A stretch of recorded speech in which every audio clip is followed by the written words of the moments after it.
Dzień dobry, witam Państwa bardzo serdecznie. Jest 20 Zulhidża 1445 roku po Hidżri albo Vigessimo Sexto Juni Anno Domini bis millesimo Vigessimo Quarto. Państwa, po pierwsze przypominam wszystkim patronom na Patronite, że jeżeli Wam wygasa patronat, to musicie go odnowić ręcznie, bo on się nie odnawia automatycznie, to po pierwsze. Po drugie, witam wszystkich nowych patronów. Po trzecie, informuję wszystkich tych, którzy się pytają, ponieważ już te odcinki o Jemenie zniknęły. Teraz będą odcinki specjalne, będzie odcinek specjalny o Arabii Saudyjskiej, on się pojawi w lipcu, niestety pod koniec lipca prawdopodobnie, bo go nie zdążę wcześniej porządnie zmontować. To jest jak gdyby tytułem spraw organizacyjnych. Otóż mamy kilka poważnych tematów, tym razem już nie kpiących. Pierwszy poważny temat to jest międzynarodowy nakaz aresztowania. Międzynarodowy Trybunał Karny wystawił podstawowe osoby, które odpowiadają za wojnę Rosji z Ukrainą. Czyli nałożył nakazy aresztowania na Szojgu i na Gierasimowa. Dlaczego w ogóle widziałem różne dyskusje na temat tego MTK, dlaczego MTK na przykład wydaje właśnie w tej chwili nakazy aresztowania właśnie na tych dwóch, a nie na przykład na tych, którzy robią dużo gorsze i dużo bardziej przerażające rzeczy w Gazie, więc odpowiedź jest dosyć prosta. To jest tak, że Międzynarodowy Trybunał Karny w momencie, kiedy wydaje taki nakaz aresztowania, to znaczy, że ma już gotowe oskarżenie, to znaczy, że ma przynajmniej zbadany materiał dowodowy i to dokładnie zbadany. Właśnie tym się różni Trybunał od, nie wiem, polityków, którzy mogliby takie wyroki wydawać i opowiadać o tym, kto jest czego winny, kto nie, że przed Trybunałem potem taki prokurator musi tą sprawę wygrać, przynajmniej starać się wygrać.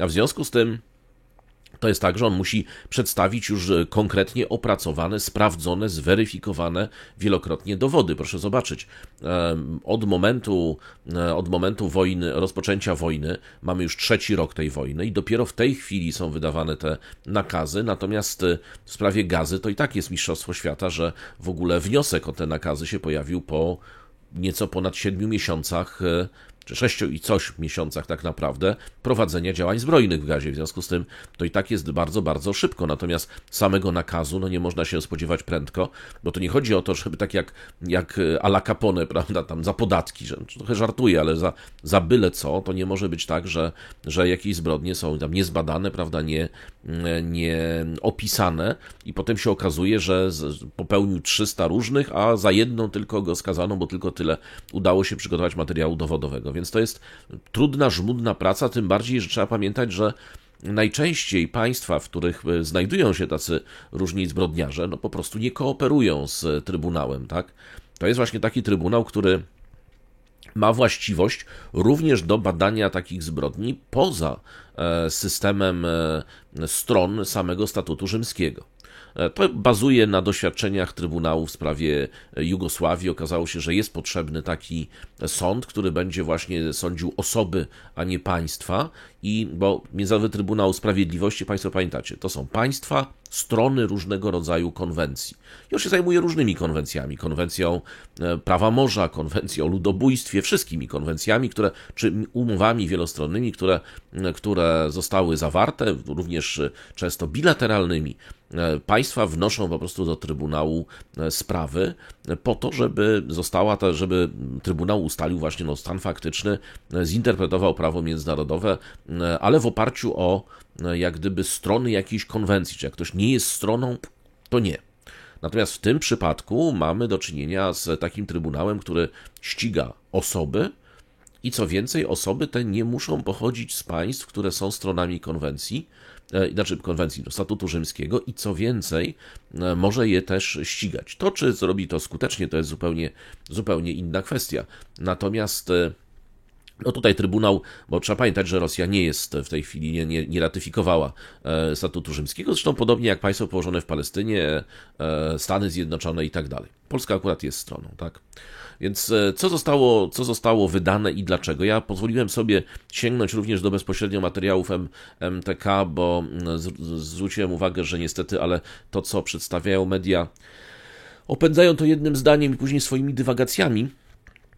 Więc warto zobaczyć, za co tak naprawdę tego Gierasimowa i Szojgu ścigają, jakie są podstawy i tak dalej. No więc tak, Został wydany właśnie nakaz aresztowania. Tutaj sędziowie w oświadczeniu wczoraj odczytanym powiedzieli, istnieją uzasadnione podstawy, aby sądzić, że podejrzani umyślnie spowodowali wielkie cierpienie lub poważne uszkodzenie ciała bądź zdrowia psychicznego lub fizycznego, ponosząc w ten sposób odpowiedzialność karną za zbrodnię przeciwko ludzkości spowodowaną innymi nieludzkimi czynami. W samym akcie już tego nakazu aresztowania czytamy: pan Siergiej Szojgu, urodzony 21 maja 1955 roku, minister obrony Federacji Rosyjskiej w czasie zarzuconego zachowania, oraz Walery Gerasimow, 8 września 1955 roku, szef Sztabu Generalnego Sił Zbrojnych Federacji Rosyjskiej, pierwszy wiceminister obrony Federacji Rosyjskiej w czasie zarzuconego zachowania, są rzekomo odpowiedzialni za zbrodnię wojenną polegającą na kierowaniu ataków na obiekty cywilne. I to jest podany odpowiedni artykuł, oraz zbrodnię wojenną polegającą na spowodowaniu nadmiernych przypadkowych szkód wśród ludności cywilnej lub szkód w mieniu cywilnym, oraz zbrodnię przeciwko ludzkości polegającą na czynach nieludzkich. Istnieją uzasadnione podstawy, aby sądzić, że ponoszą indywidualną odpowiedzialność karną za wyżej wymienione przestępstwa z powodu popełnienia czynów wspólnie i za pośrednictwem innych osób. Tutaj jest nakazania popełnienia zbrodni lub z powodu niezapewnienia właściwej kontroli nad siłami pod swoim dowództwem.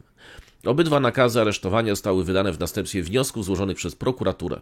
Izba przygotowawcza uznała, że istnieją uzasadnione podstawy, aby sądzić, że obaj podejrzani ponoszą odpowiedzialność za ataki rakietowe przeprowadzone przez rosyjskie siły zbrojne na ukraińską infrastrukturę elektroenergetyczną od co najmniej 10 października 2022 roku do co najmniej 9 marca 2023 roku. Mówię, to są ten zakres dat jest zbadany. Jeżeli będą kolejne, to pewnie będą kolejne dołączane. W tym czasie w ramach tej analizy rosyjskie siły zbrojne przeprowadziły dużą liczbę ataków na liczne elektrownie i podstacje w wielu miejscach na Ukrainie. Izba przygotowawcza stwierdziła, że istnieją uzasadnione podstawy, aby sądzić, że rzekome ataki były skierowane przeciwko obiektom cywilnym, a w przypadku tych obiektów, które w danym czasie mogły kwalifikować się jako cele wojskowe, spodziewane przypadkowe szkody i szkody dla ludności cywilnej były wyraźnie nadmierne w stosunku do oczekiwanej korzyści militarnej. W tym względzie Izba zauważyła, że jednym z podstawowych celów międzynarodowego prawa humanitarnego jest ochrona ludności cywilnej w konfliktach zbrojnych. Dlatego, oceniając odpowiedzialność karną za zarzucane popełnienie zbrodni wojennych, podczas prowadzenia działań wojennych musi rozważyć, czy zarzucane zachowanie było zgodne z zasadą rozróżnienia, która zabrania użycia siły zbrojnej przeciwko ludności cywilnej i innym osobom podlegającym ochronie. W ramach oceny działań osób podejrzanych o poważne naruszenia międzynarodowego prawa humanitarnego w zakresie, w jakim są one skodyfikowane jako przestępstwa na mocy Statutu Rzymskiego, Izba zawsze będzie brać pod uwagę wpływ wspomnianych działań na bezpieczeństwo ludności cywilnej, w tym najbardziej bezbronnych, takich jak osoby starsze, kobiety i dzieci. Izba ustaliła, że zarzucana kampania uderzeń, czyli tych bombardowań, stanowi postępowanie polegające na wielokrotnym popełnianiu czynów przeciwko ludności cywilnej, dokonywane zgodnie z polityką państwa w rozumieniu artykułu 7 statutu. Istnieją zatem uzasadnione podstawy, żeby sądzić, że podejrzani umyślnie spowodowali wielkie cierpienie lub poważny uszczerbek na zdrowiu albo na zdrowiu psychicznym lub fizycznym, ponosząc w ten sposób odpowiedzialność karną za zbrodnię przeciwko ludzkości spowodowaną innymi czynami nieludzkimi w rozumieniu artykułu 7 ust. 1k Statutu Rzymskiego. Mając na uwadze, że kluczowe zarzuty faktycznie zostały należycie poparte dowodami i innymi istotnymi materiałami przedstawionymi na tym etapie postępowania przez prokuraturę, Izba uznała, że spełnione zostały ustawowe przesłanki, czyli umowne, traktatowe przesłanki tak naprawdę, do wydania wnioskowanych nakazów aresztowania. Tak? Czyli macie Państwo dokładnie to, za co są i na jakiej podstawie są w tej chwili ścigani. Przypomnijmy, tak? Międzynarodowy Trybunał Karny z siedzibą w Hadze jest niezależnym trybunałem. Został powołany w 2022 roku właśnie w celu pociągania przywódców wojskowych i cywilnych do odpowiedzialności za naruszenia prawa humanitarnego, wtedy kiedy system prawny danego kraju nie może lub nie chce tego zrobić. Jest on niezależny od Międzynarodowego Trybunału Sprawiedliwości, prawda, czyli organ Organizacji Narodów Zjednoczonych, który rozpatruje spory między narodami, między państwami. Oprócz Ukrainy oba sądy prowadzą właśnie sprawy dotyczące wojny Hamasu z państwem położonym w Palestynie. Naruszanie traktatu założycielskiego MTK może skutkować karą maksymalnie, bo to jest maksymalna kara, którą można nałożyć, nie ma kary śmierci, jest kara dożywotniego więzienia. Oczywiście to jest tak, że Rosja nie ratyfikowała statutu rzymskiego, podobnie państwo położone w Palestynie, Chiny, Indie, Stany Zjednoczone, czyli te wszystkie kraje, które gdyby ratyfikowały, to w Hadze musieliby te tam więzienia rozbudować, powiedzmy, kilka budynków musieliby jeszcze dostawić, albo kilkadziesiąt nawet, bo tam spora część elit by być może tam wylądowała, czy mielibyśmy zacne grono, tak? Tam jakbyście Państwo chcieli później kiedyś zobaczyć paru prezydentów, premierów, ministrów obrony, to tam byłoby tak, że byłoby aleja blok ministrów obrony, blok ministrów spraw zagranicznych, tam moim zdaniem nawet takim pułkownikom czy generałom to by odpuścili, ale głównie z braku miejsca. No dobrze, te państwa nie ratyfikowały. Rada Bezpieczeństwa Rosji uznała te zarzuty jako nieważne i stwierdziła, że stanowią część wojny hybrydowej Zachodu przeciwko Rosji, to powiedziała agencja TASS. Zełenski natomiast z zadowoleniem przyjął posunięcie MTK i stwierdził, że ta decyzja stanowi wyraźną wskazówkę, że sprawiedliwość za rosyjskie zbrodnie przeciwko Ukraińcom jest nieunikniona. Powiedział, to wyraźnie pokazuje, że żaden stopień wojskowy ani drzwi gabinetu nie uchronią rosyjskich przestępców przed odpowiedzialnością. Powiedział też, nie możemy się doczekać kolejnych nakazów aresztowań, aby pozbawić Rosję poczucia bezkarności. No tutaj właśnie, jeżeli chodzi o tą samą kampanię dotyczącą tych ostrzałów rakietowych, to według ukraińskich sił powietrznych w ciągu następnych miesięcy, prawda, czyli od października 2022, Rosjanie wystrzelili na Ukrainę ponad 1000 rakiet i ponad 1000 dronów szturmowych, z czego większość z nich była wycelowana w obszary miejskie i infrastrukturę, co spowodowało, jak pamiętacie Państwo, długotrwałe przerwy w dostawie prądu, pozbawienie milionów ludzi prądu, prawda, i tak dalej. Zresztą pamiętacie Państwo te słynne wypowiedzi von der Leyen, kiedy mówiła właśnie, to jest zbrodnia wojenna, a potem jak już państwo położone w Palestynie zrobiło dokładnie to samo lub nawet bardziej, to jaka tam zbrodnia? Po prostu żadnej zbrodni wojennej tutaj nie widać. Więc na razie Trybunał jest konsekwentny, twierdzi, że jest to zbrodnia wojenna, zbrodnia przeciwko ludzkości. Co jeszcze warto powiedzieć? Natomiast minister spraw zagranicznych Ławrow powiedział wtedy, że ataki miały na celu spowolnienie dostaw amunicji. To jest tak, że na wniosek Kijowa Międzynarodowy Trybunał Karny potwierdził jurysdykcję w konflikcie na Ukrainie. MTK, wiadomo, że nie ma własnej policji, w związku z tym to państwa tak naprawdę są zobowiązane do honorowania nakazów, ale natomiast tych państw już jest sporo i to oznacza, że oprócz oczywiście naznaczenia politycznego, że żadna z tych osób raczej na wycieczkę do kraju, którym znajduje się, który jest stroną statutu rzymskiego, raczej się nie wybiera. Także chociaż teoretycznie mógłby sobie Szojgu jeździć do Stanów Zjednoczonych, Indii, Chin i ewentualnie państwa położonego w Palestynie, i one nie mają takiego obowiązku, żeby wydawać ich do Hagi. No warto też przypomnieć, prawda, Szojgu już nie jest ministrem obrony, został zastąpiony przez Białorusowa, Gierasimow cały czas pozostaje na swoim stanowisku. No ale to też pokazuje, że Międzynarodowy Trybunał Karny działa, tak? To nie jest tak, że tylko sobie ogląda w telewizji i pobiera pensję, ale naprawdę działa i próbuje przynajmniej, oczywiście wszystko będzie zależało od skuteczności. No przypomnijmy, Omar Bashir, no właśnie, tylko że Omar Bashir nie siedzi w Hadze, natomiast siedzi w więzieniu w Sudanie.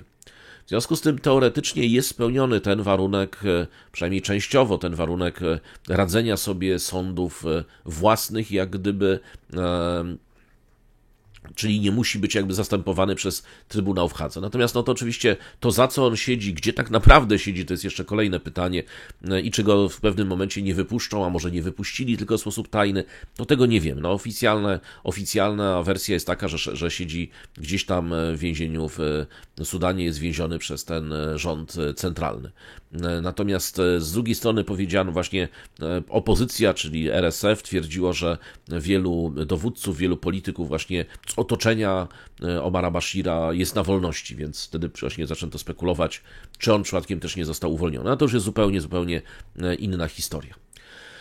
No dobrze, proszę Państwa, czyli mamy w tej chwili sprawę Gerasimowa i Szojgu, Międzynarodowy Trybunał Karny. No teraz czekamy oczywiście na kolejne nakazy aresztowania, które tym razem zostały, wnioski o ich wydanie zostały złożone przez prokuratora Khana właśnie do Izby II, prawdopodobnie tak chyba do Izby II Międzynarodowego Trybunału Karnego i też czekamy, aż zostaną rozpatrzone, prawdopodobnie nie wcześniej niż jest niestety za kilka miesięcy. Chodzi oczywiście o Netanyahu i Galanta. Prawdę powiedziawszy, mogliby nawet w jednej celi siedzieć dla oszczędności, no ale to już jest też, mówię, inna historia. Dobrze, proszę Państwa, mamy temat drugi. Temat drugi zdecydowałem się dla Państwa omówić, ponieważ jest to temat, który wywołuje ogromne emocje w państwie położonym w Palestynie. Jak Państwo zauważyliście, może dużo czasu poświęcamy państwu położonemu w Palestynie, no ale niestety od tego, co to państwo wyprawia codziennie, zależy w bardzo dużym stopniu również nasze bezpieczeństwo, żeby nie było wątpliwości. Przy czym nie dlatego, że to państwo może nam w tym pomóc, a raczej jego działania permanentnie nam w tym mogą zaszkodzić. Mamy w tej chwili jeden z takich podstawowych elementów, właśnie chciałem o tym najpierw opowiedzieć tytułem wstępu, jeden z podstawowych elementów dyskusji, debaty publicznej w tamtym kraju jest sprawa poboru do wojska ultraortodoksów, których my tak nazywamy ultraortodoksami, oni ich nazywają Haredi. To jest, ponieważ tam tych poziomów ortodoksji, prawda, jest jak poziomów stosunków z Chinami. Zawsze można podnieść lewarkiem na wyższy poziom. Ta dyskusja nabrała specjalnych rumieńców w dwóch momentach, jak gdyby ostatniego czasu politycznego w państwie położonym w Palestynie. No, jeden moment to jest ta słynna debata o reformie sądownictwa, ponieważ cała ta reforma sądownictwa, oprócz tego pierwszego punktu, czyli bezkarności tych różnych kryminalistów, którzy w tej chwili rządzą państwem położonym w Palestynie, to jest jak gdyby jeden element, i ich kolegów, prawda, żeby się Sąd Najwyższy nie mógł wtrącać w nominację osób skazanych na przestępstwa lub takich, które mają szansę być skazane za wiele przestępstw, żeby one nie uciekały w immunitet jak gdyby rządowy. Ale drugi powód właśnie to jest, dlatego ortodoksi bardzo popierali tą reformę sądownictwa, to jest właśnie to, żeby utrącić jak gdyby kręgosłup temu Sądowi Najwyższemu, żeby on nie mógł rozstrzygnąć sprawy, że oni jednak mają trafić do wojska. O, to tak w dużym skrócie. No, nie udało się. Jak wiadomo, ta reforma i ze względu na wojnę, ale też ze względu na te wszystkie wydarzenia jeszcze przed samą wojną została tam zablokowana przez Sąd Najwyższy, który się nie dał specjalnie zastraszyć, a w związku z tym jest tak, że Sąd właśnie Najwyższy teraz orzekł, że nie ma prawnego uzasadnienia dla ultraortodoksów do zwolnienia ze służby, co zagroziło głębokim podziałem, a nawet rozpadem rządu Jahu Natana. W związku z tym tu się akurat specjalnie nie martwimy. Otóż we wtorek Sąd Najwyższy państwa położonego w Palestynie orzekł, że wojsko musi rozpocząć pobór ultraortodoksyjnych Rzymian. W jednomyślnej decyzji panel 9 sędziów stwierdził, że nie ma podstawy prawnej do długotrwałego zwolnienia wojskowego przyznawanego właśnie ultraortodoksyjnym studentom religii, prawda, czy studentom teologii, byśmy powiedzieli. Trybunał orzekł, że bez prawa wprowadzającego rozróżnienie między seminarzystami a innymi mężczyznami w wieku poborowym, obowiązkowe projekty ustaw muszą w kraju w podobny sposób odnosić się do całej mniejszości ultraortodoksów. To jest tak, że w tym kraju jest obowiązkowa służba wojskowa dla większości Rzymian, bo to dla Rzymian jest obowiązkowa, zarówno dla mężczyzn, jak i dla kobiet. W związku z tym to zwolnienie ultraortodoksów oczywiście od zawsze budziło niechęć, no ale to budziło niechęć wtedy, niewielką niechęć, wtedy, kiedy ich było mało. Natomiast szczególnie to jest, już są wszyscy niechętni temu, ponieważ po pierwsze wojna w Gazie trwa już 9. miesiąc, co wymaga w tej chwili dziesiątek tysięcy rezerwistów oderwanych całkowicie od pracy, prawda, od pracy, rodzin i tak dalej.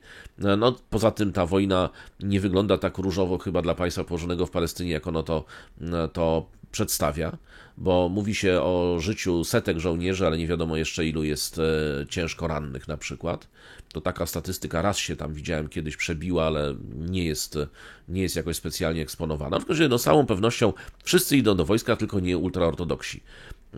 I to jest tak, że Sąd Najwyższy stwierdził w dzisiejszych czasach, w środku trudnej wojny, ciężar tej nierówności jest bardziej dotkliwy niż kiedykolwiek i wymaga opracowania trwałego rozwiązania tego problemu. Tak powiedział.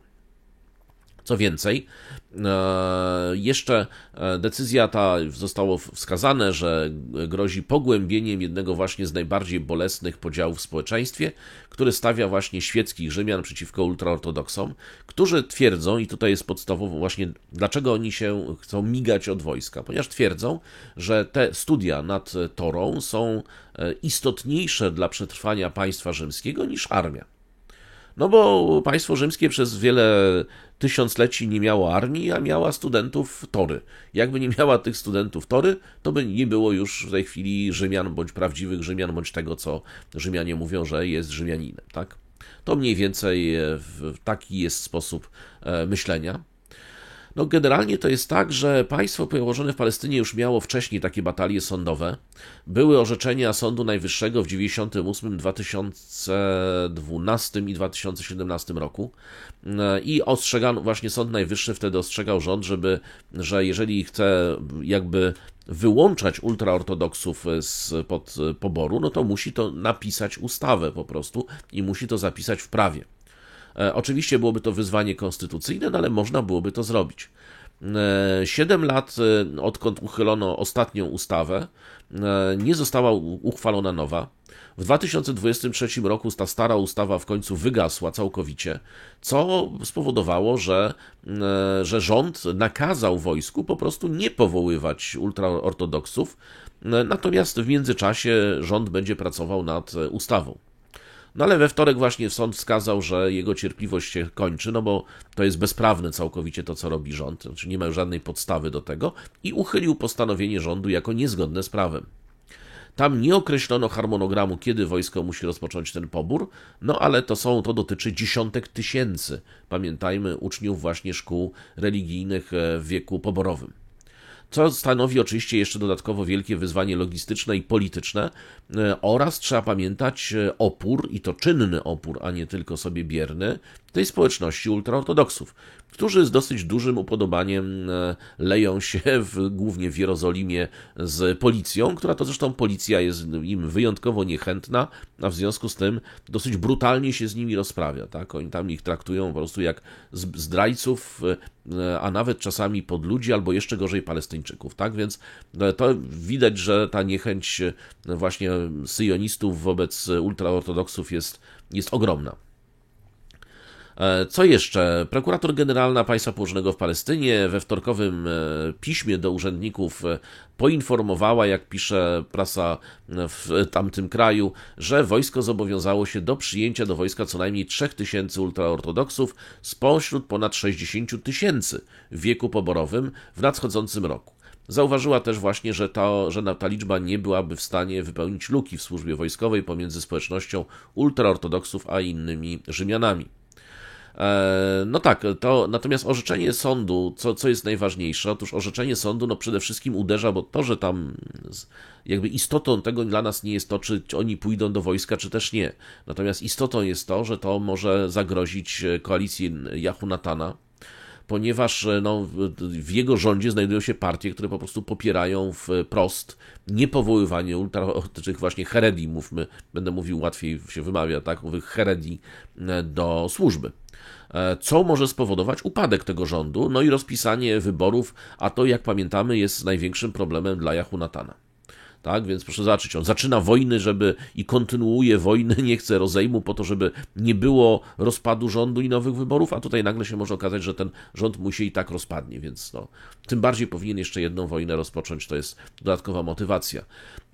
To jest tak, że wskazuje się właśnie, że partie właśnie owych Heredi mogą nie chcieć obalić jednak koalicji Jehonatana, ponieważ nie widzą alternatywy. Znaczy uważają też, że z drugiej strony, że jeżeli teraz obalą rząd, czyli wyjdą z niego, to już do niego nie wrócą. Znaczy kolejny rząd na pewno ich wyeliminuje, bo oni tutaj zdecydowanie nie będą pasowali do rządu centrowego czy centrolewicowego.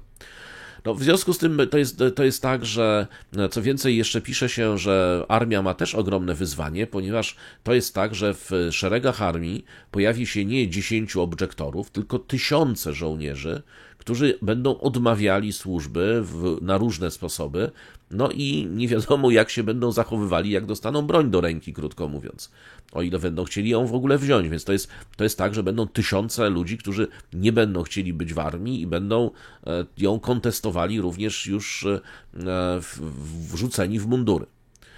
Więc to jest, armia nie za bardzo ma pomysł na razie, jak sobie z tym poradzić, bo to jest sprawa dla nich też trochę nowa, coś takiego właśnie, taka niechęć.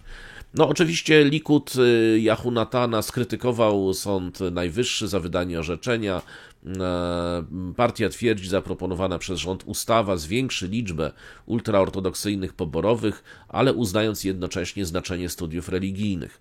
No generalnie znowu, tylko teraz znowu jest tak, że ta ustawa trafi do sądu i przejdzie tą kontrolę sądową, czyli to, co u nas jest odesłaniem, prawda, do Trybunału Konstytucyjnego, to mniej więcej taka procedura.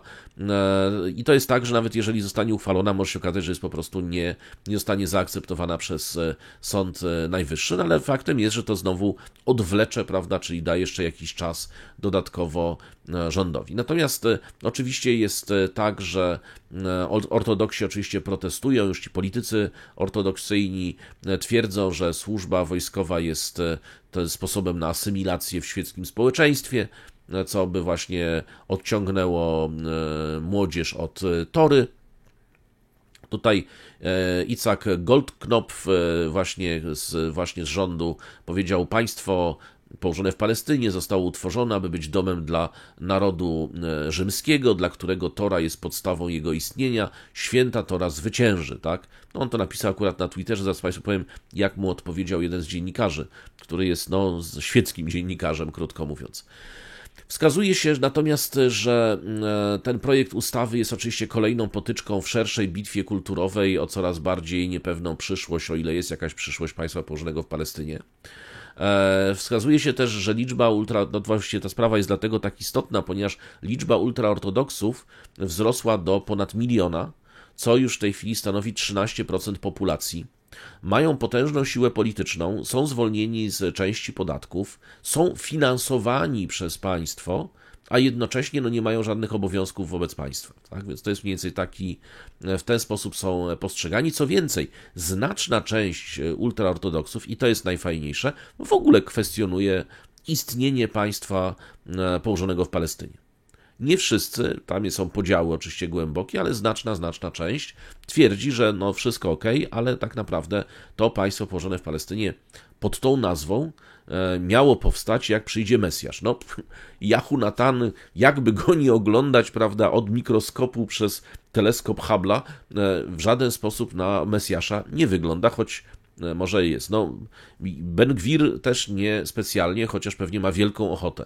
A w związku z tym, brak Mesjasza, nie ma państwa położonego w Palestynie, prawda? Przynajmniej legalnie stworzonego, w związku z tym to wszystko jest bluźnierstwem i uzurpacją. To mniej więcej taki jest pogląd tych ultraortodoksów, co nie przeszkadza im od tego państwa brać oczywiście pieniądze, jak dają, i to dają dużo.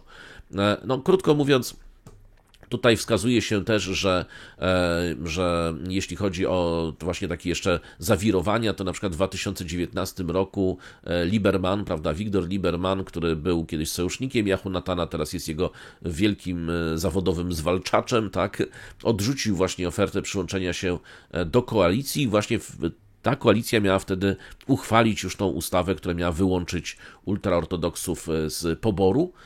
No i właśnie wtedy spowodowało to rozpad w ogóle koalicji i kolejne wybory. Tak? Więc to jest sprawa, która dzieli ten kraj bardzo, bardzo mocno. I jest też ciekawe właśnie, no to też jest właśnie, też wskazuje się, no ale to już jest, ta dyskusja teraz już nie ma miejsca, bo wiadomo, teraz jest wojna. Ale ja pamiętam przed wojną, jak śledziłem te kolejne postępy, były jak gdyby w jakby uciekanie od państwa świeckiego jeszcze właśnie pod rządami Jehonatana. Ja mówię, to wszystko przed 7 października.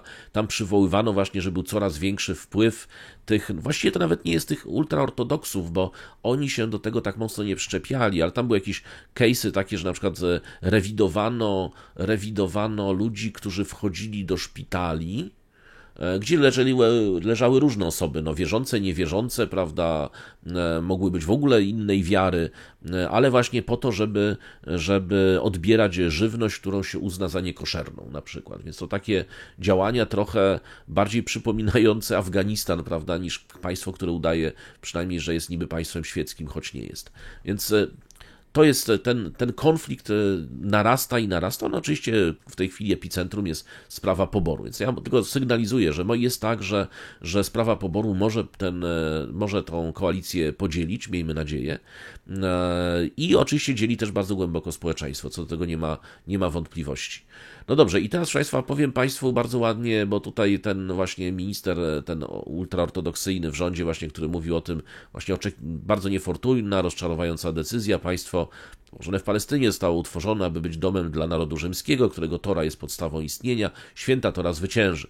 Natomiast tutaj jeden właśnie z dziennikarzy, ewidentnie lewicowych, tak, odpisał mu tak: decyzja nie ma związku, to na Twitterze, bo jeden i drugi się tam posługiwali Twitterem, decyzja nie ma związku ze światem Tory, Tora istniała przez tysiące lat i nie była zaplanowana w budżecie państwa. Decyzja jest związana z faktem, że zamieniłeś Torę w dochodowe aktywum i używacie go, żeby uchylić się od obowiązków każdego Rzymianina, aby chronić jedyne państwo rzymskie na ziemi. Nawiasem mówiąc, w Louis Vuitton trwa wyprzedaż, tak? No to oczywiście sugeruje, że tamci ultraortodoksi jeszcze ze względu na te kwestie podatkowe jeszcze są niezwykle bogaci, prawda? A z drugiej strony, ponieważ urośli w siłę, no również dzięki temu, że zapewniają też wyłganie się od służby wojskowej, krótko mówiąc, więc i jest ich coraz więcej zresztą.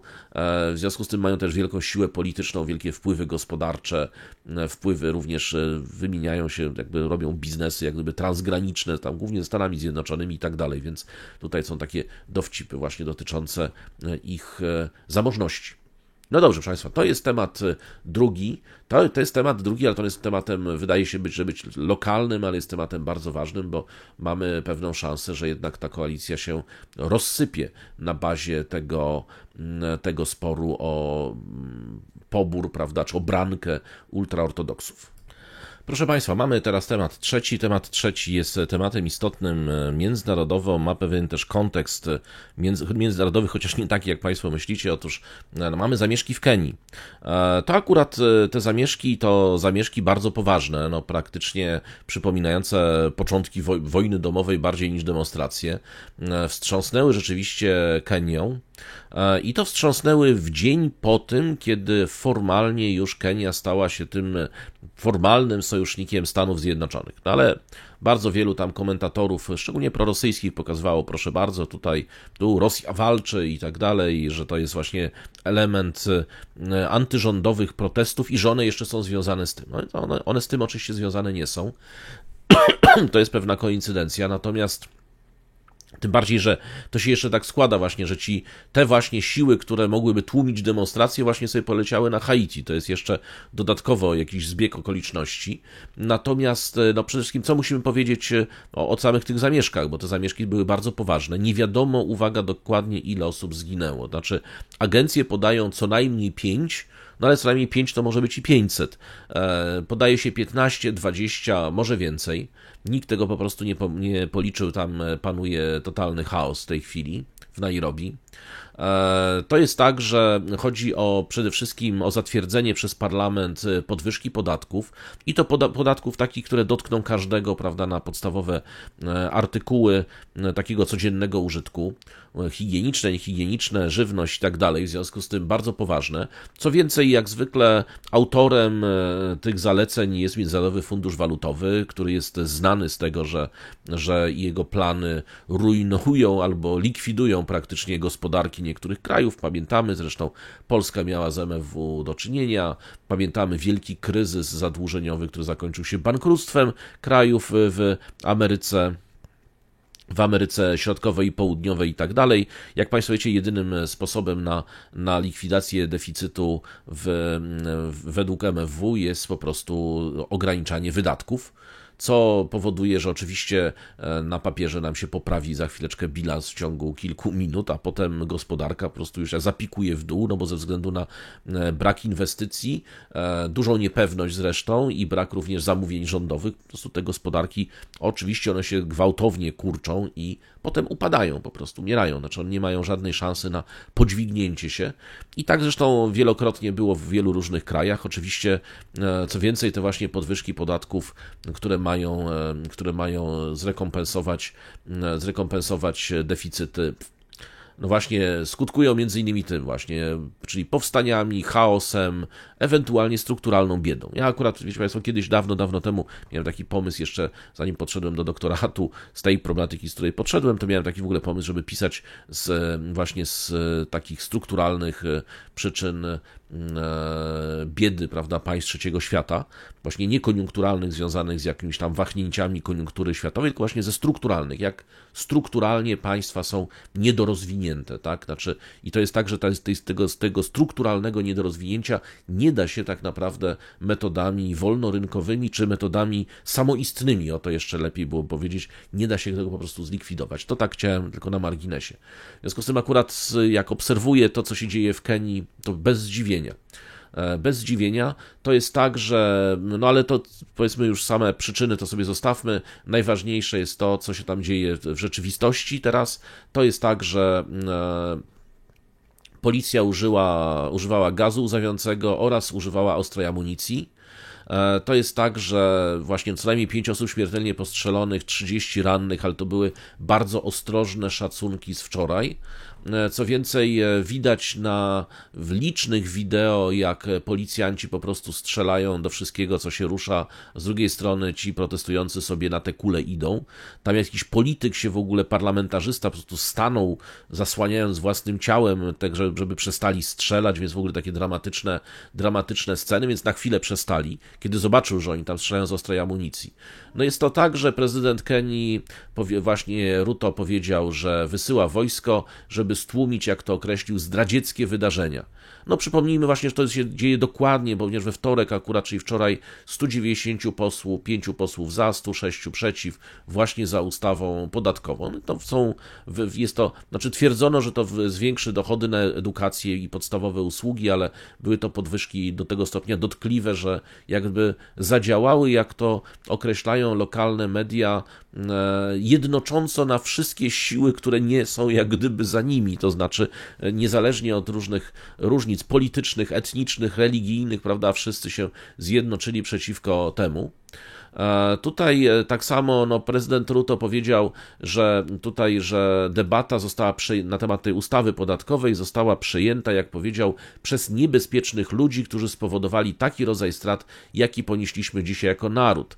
Powiedział też, że ukarze tych, których uważa za winnych. Powiedział, to nie w porządku, ani nawet nie do pomyślenia, żeby przestępcy udający pokojowych demonstrantów mogli siać terror przeciwko społeczeństwu, jego wybranym przedstawicielom i instytucjom ustanowionym na mocy naszej konstytucji, spodziewając się, że wyjdą bez szwanku.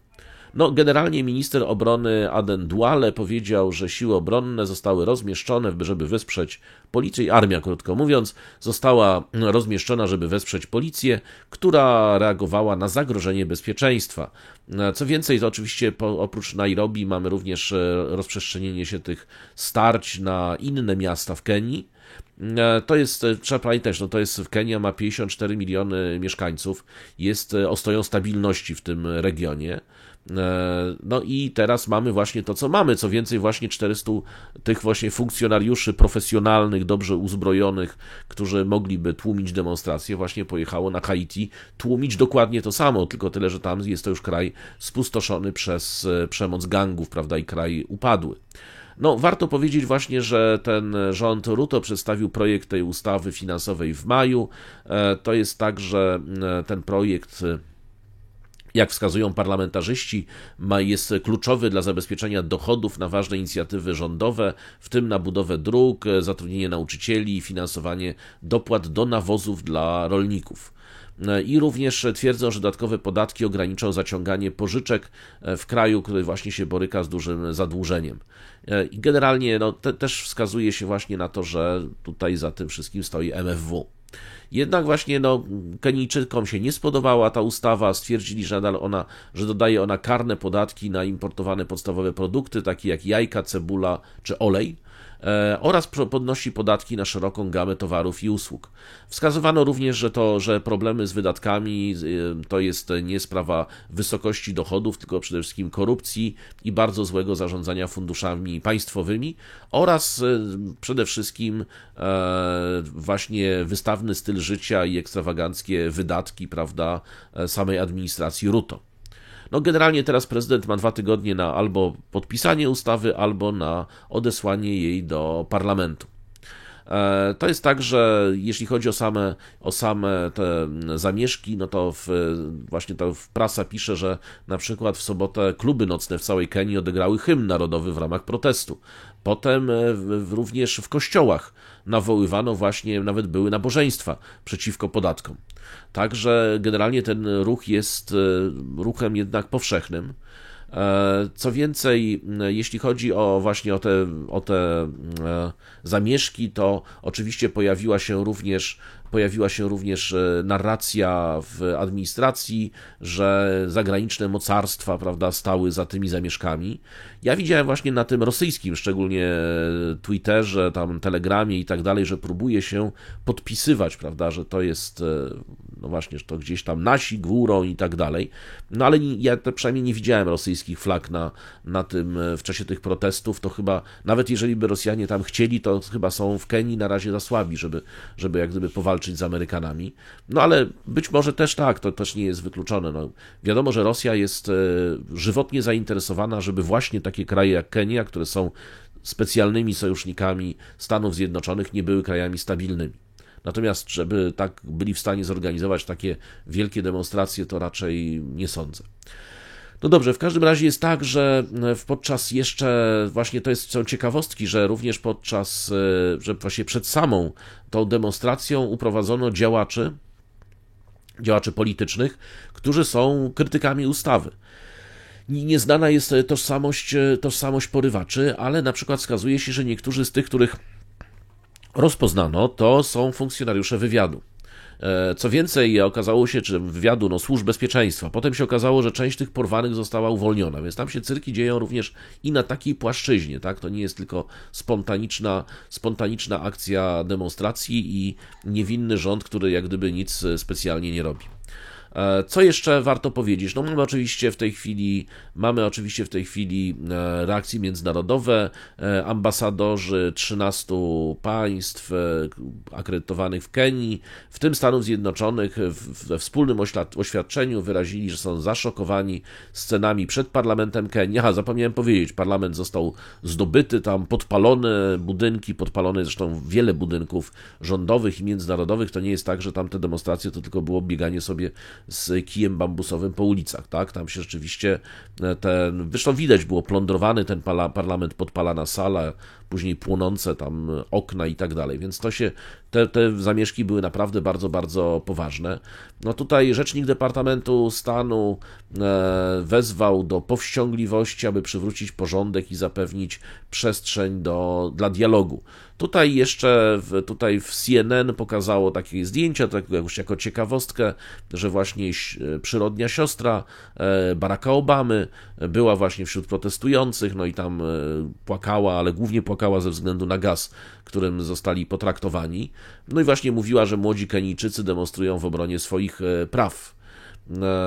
No i co jeszcze warto powiedzieć? Od godziny 18 aktywiści zaczęli wzywać demonstrantów, żeby opuścili centrum miasta i w nocy było stosunkowo spokojnie, ale nie wiadomo, czy zamieszki nie wybuchną po raz kolejny. Także mamy pewną koincydencję, mamy z jednej strony podpisanie umowy z Amerykanami, czy właściwie oficjalne desygnowanie przez Stany Zjednoczone, bo to nie jest kwestia umowy, przez Amerykanów jako wielki sojusznik nie będący członkiem NATO. Mamy jednakowoż ustawę podatkową i mamy po tej ustawie podatkowej wielkie demonstracje i destabilizację w Kenii, która do tej pory była krajem jak najbardziej stabilnym, no i oczywiście jednym z ostatnich dużych bastionów Zachodu w ogóle w Afryce. Okej. Proszę Państwa, tutaj mamy temat Kenii, będziemy na pewno do tego wracać, bo pewnie ta sytuacja tak szybko nam się nie uspokoi. Mamy natomiast kolejną sprawę, to jest Bennego Gantza. Benny Gantz, który wypowiedział się obszernie o wojnie i pokoju. Ja bym o tym Państwu dzisiaj nie opowiadał, no ale ponieważ jest tak, że Benny Gantz jest przewidywany, znaczy jest prawie pewnym kandydatem na stanowisko premiera, jeżeli Yahu Natanowi powinie się noga lub mu ktoś tą nogę powinie, na przykład jakieś cija albo inne, to wtedy Benny Gantz w naturalny sposób, gdyby doszło do wyborów, jego partia razem z człowiekiem o trzech babciach, czyli Jarem Lapidem, są w stanie bez problemu zrobić koalicję, która będzie miała stabilną większość. Stabilną, czyli tak z 10 nawet punktów powyżej połowy. W związku z tym warto posłuchać jak on postrzega, powiedzmy, konflikt z Libanem, konflikt z Palestyną, właśnie czy coś zmieni, czy się może nic nie zmieni. Ja pamiętam, że liczni kiedyś komentatorzy mówili, że się tutaj absolutnie nic nie zmieni. Komentatorzy w tamtym kraju w ogóle mówili, że to była taka dziwna sytuacja, że Gantz jak był w gabinecie wojennym u Yahu Natana, to siedział jak mysz pod miotłą i generalnie żyrował wszystkie te złe decyzje Yahu Natana dotyczące wojny, a potem nagle zobaczył, że mu słupki spadają, to nagle stał się znowu wielkim opozycjonistą, wyszedł z rządu i teraz krytykuje, no ale właśnie powstaje pytanie, czy w ogóle krytykuje i co krytykuje. No więc co właśnie opowiadał Gantz o wojnie i o pokoju? No po pierwsze on powiedział tak w konferencji, że głównym wyzwaniem w tej chwili dla państwa położonego w Palestynie jest powrót mieszkańców południa i północy z powrotem do ich domów, nawet za cenę eskalacji, czyli nawet za cenę, krótko mówiąc, wojny z Libanem, tak? Wojny z Hezbollahem. To jest pierwszy jak gdyby punkt. Powiedział też, jeżeli chodzi o te groźby Hezbollahu, jak Państwo pamiętacie, wyświetlanie tego, w co oni nie uderzą, no, że głównie właśnie uderzą w elektrownie, w tym elektrownie atomowe i tak dalej, to Gantz odpowiedział coś takiego: możemy całkowicie pogrążyć Liban w ciemnościach i w ciągu kilku dni pozbawić Hezbollah władzy. To jest jedno z najbardziej daleko posuniętych, buńczucznych sformułowań ze strony państwa położonego w Palestynie, więc trzymamy za słowo, IDF może w ciągu kilku dni obalić Hezbollah. Co więcej, powiedział natomiast, że cena dla państwa położonego w Palestynie będzie wysoka, musimy wspierać nasze instytucje, musimy być gotowi na poważne przypadki szkód, czyli na to, że jednak straty będą duże. Powinniśmy starać się tego unikać, ale jeśli zajdzie taka potrzeba, nie da się nas od tego powstrzymać. Nie możemy pozwolić, żeby Hezbollah utrzymywał zagrożenie w pobliżu północnej granicy. Musimy odzyskać mieszkańców północy do 1 września. Więc jeżeli Państwo się pytacie, do kiedy ma być ta wojna, to będzie ta wojna przed 1 września i tak zakłada Benny Gantz, który do niedawna był członkiem gabinetu wojennego. Tak? Czyli dla wszystkich tych, którzy siedzą w Libanie, To jest pozycja państwa położonego w Palestynie. A właśnie a propos, wiele osób się mnie pyta, czy wyjeżdżać stamtąd, nie wyjeżdżać, jechać, nie jechać. No więc, proszę Państwa, to jest tak. Kolejne państwa, najpierw Kuwejt, teraz Kanada i kolejne państwa namawiają obywateli, żeby stamtąd wiali, póki jeszcze latają samoloty. Tak? No nie robią tego od tak sobie, bo nagle tam ministrowi spraw zagranicznych w duszy zagrało i pomyślał, a nasze kurorty świecą pustkami, w związku z tym powiemy ludzie, uciekajcie z Libanu, jedźcie do nas, prawda? No nie. Po drugie, jeśli chodzi o to, kiedy ta wojna może wybuchnąć, to zakładano, że to powinno być około 2 tygodni od momentu, kiedy ucichną jak gdyby działa w Gazie. Więc szacowano, że to będzie połowa lipca na przykład. No ale z drugiej strony mamy tak, że się ta operacja w Gazie wcale nie zakończyła. No w nocy mieliśmy jakieś ciężkie bombardowania, mieliśmy artylerię i tak dalej, a w związku z tym ta wojna, no zakładano, że ona się skończy do końca czerwca. No jak widać, do końca czerwca się prawdopodobnie nie skończy. Czyli wszystkie te terminy są przesuwane. Co więcej, jednak zakłada się, że po pierwsze jakieś siły będą musiały w tej Gazie zostać, natomiast no znaczna część zostanie przerzucona na północ, gdzieś tam pod granicę z Libanem, tym bardziej, że Hezbollah radośnie zapowiedział, że to on nie będzie się tylko bronił, że będzie również próbował wtargnąć do właśnie północnej Galilei. A co więcej, mogę Państwu powiedzieć, że w tej chwili pojawiły się również i filmy i zapowiedzi, że przynajmniej 2 duże brygady, no to są, tam jest więcej niż brygada, no tam się liczy, że to jest, może być kilkanaście tysięcy żołnierzy, więc to już chyba więcej. To jest w tej chwili gotowych jest do zaatakowania państwa położonego w Palestynie od strony Syrii. Oczywiście to, czy tam oni dojdą do Tel Awiwu w 2 dni, to możemy sobie zapomnieć o tym, natomiast czy są w stanie wiązać spore siły na wzgórzach Golan, tym bardziej, że nie posiadając ciężkiej artylerii z jednej strony, ale z drugiej strony posiadając dosyć duże zdolności w walkach partyzanckich, szczególnie w górach, mogą tam rzeczywiście bardzo mocno namieszać na tym froncie. Znaczy odciągnąć znowu jakąś część sił humanistycznej armii od tego frontu północnego podstawowego, czyli od frontu libańskiego. To oznacza, krótko mówiąc, że wojnę w Gazie trzeba zakończyć, żeby tam przerzucić odpowiednie siły, żeby sobie zabezpieczyć państwo położone w Palestynie również przed atakami z tamtej strony, czyli jakimiś rajdami, które by znowu powtórzyły 7 października, tylko bardziej, tak? Bo to już tak w dużym telegraficznym skrócie. No a to sugeruje, że jeżeli oni na przykład zakończą, nie wiem, 7, czy tam 10, czy 15 lipca operację w Rafach, no to przynajmniej 2 tygodnie, tak jak zakładał sam IDF, zabierze przerzucenie tych wojsk na północ.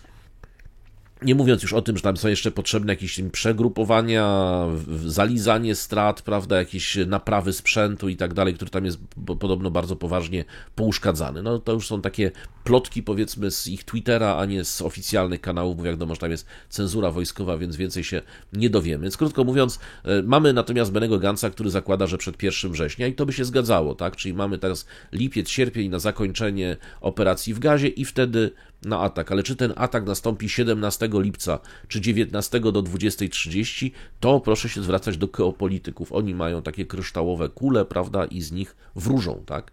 Tutaj macie Państwo za dużo, żebyście Państwo wiedzieli, tutaj jest za dużo czynników, które mogą po pierwsze przyspieszyć tę wojnę.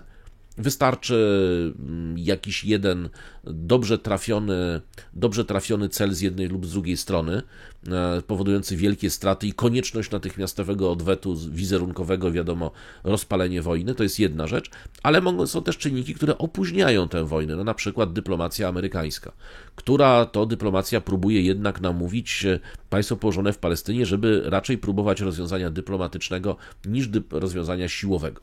Co prawda te zapewnienia amerykańskie, jak wiemy, to mają jak gdyby żaden wpływ na państwo położone w Palestynie, ale trochę potrafią opóźnić na przykład takie operacje. To jest istotne. Mogę Państwu powiedzieć natomiast, że z moich informacji wynika, że bo tam są takie spekulacje dotyczące tego, czy się włączy Iran, więc moim zdaniem się nie włączy, właśnie to nie moim zdaniem, to ich zdaniem, tak? się raczej nie włączy bezpośrednio, tak, że jeżeli Iran będzie zaangażowany, to raczej dostarczając wielkiej pomocy logistycznej, uzbrojenia i tak dalej, natomiast nie będzie sam jako taki, prawda, jako państwo irańskie walczył, chyba że zostanie zaatakowany, no to wiadomo, to wtedy odpowie wszystkim tym, co ma, znaczy już nie będzie się ograniczał do jakichś symbolicznych bombardowań.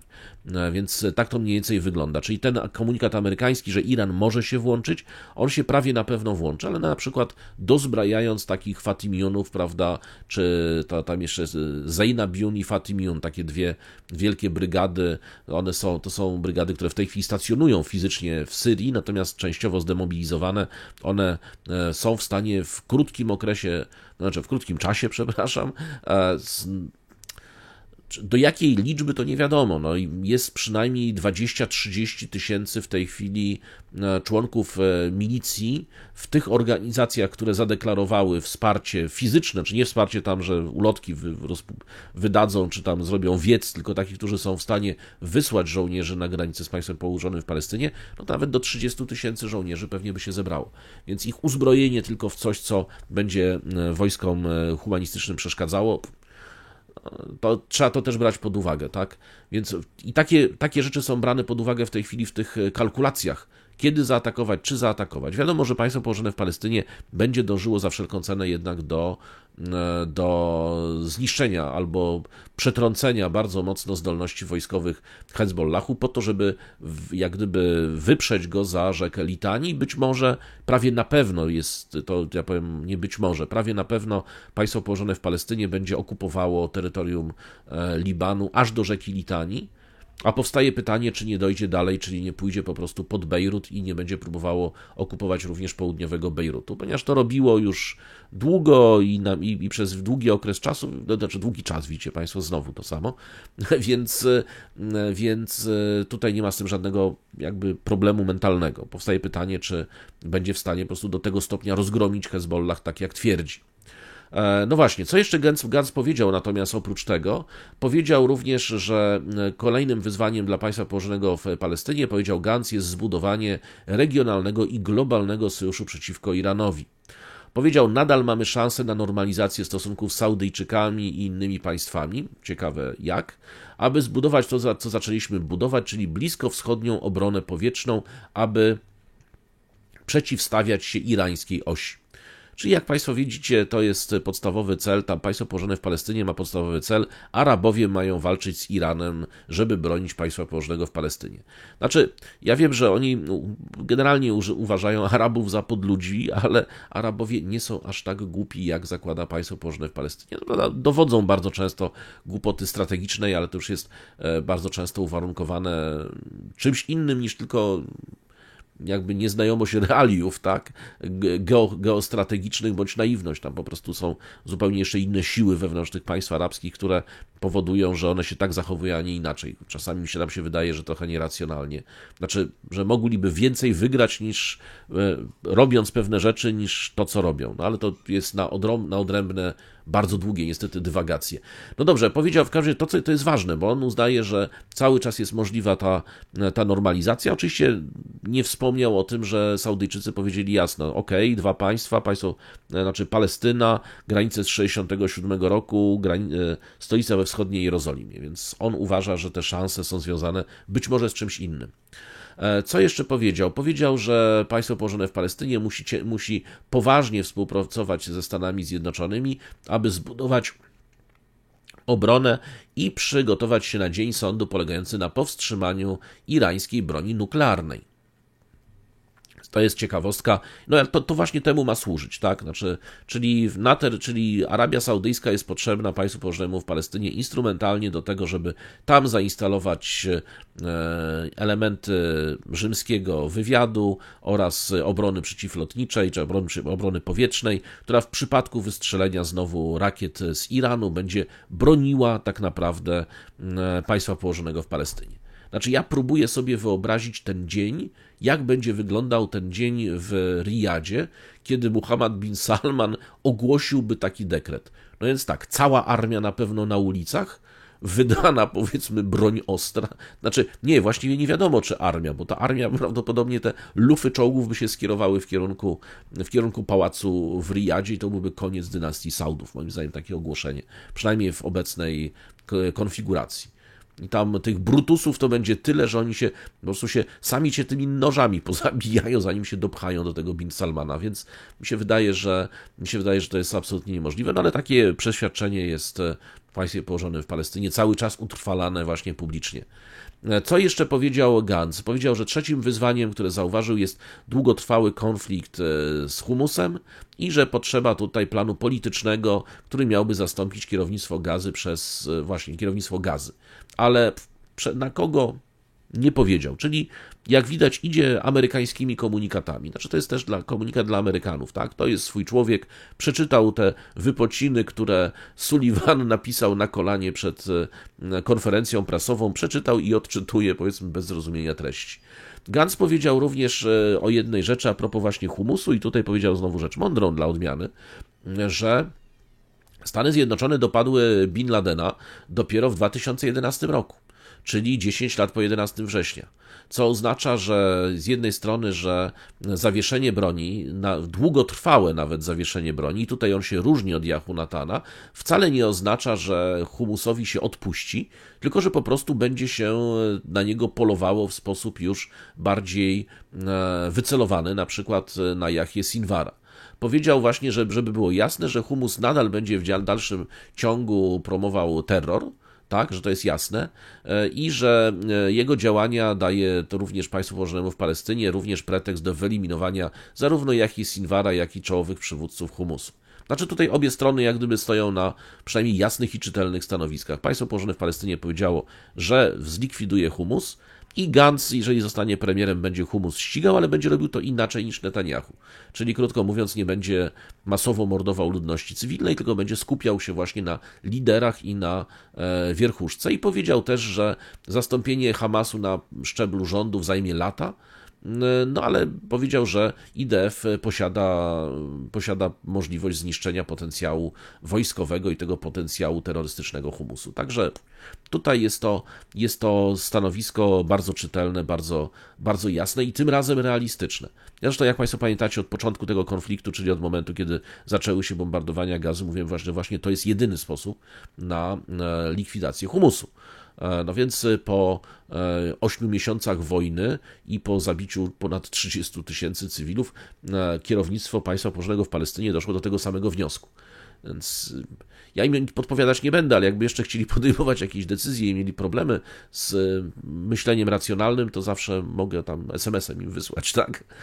Przepraszam, proszę Państwa, dworuję sobie, bo oczywiście wiadomo, że oni to robili z pełną świadomością, że to nie ma nic wspólnego z humusem, ani likwidacją humusu, to po prostu chodziło o czystki etniczne, no ale to Państwo wszyscy wiecie, tak? To już nie ma co o tym opowiadać. Tak jeszcze, przepraszam, a propos, bo zapomnę dygresję.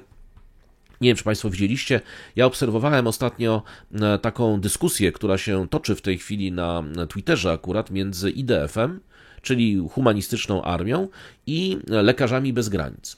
Otóż Lekarze Bez Granic poinformowali, że tam wczoraj bodajże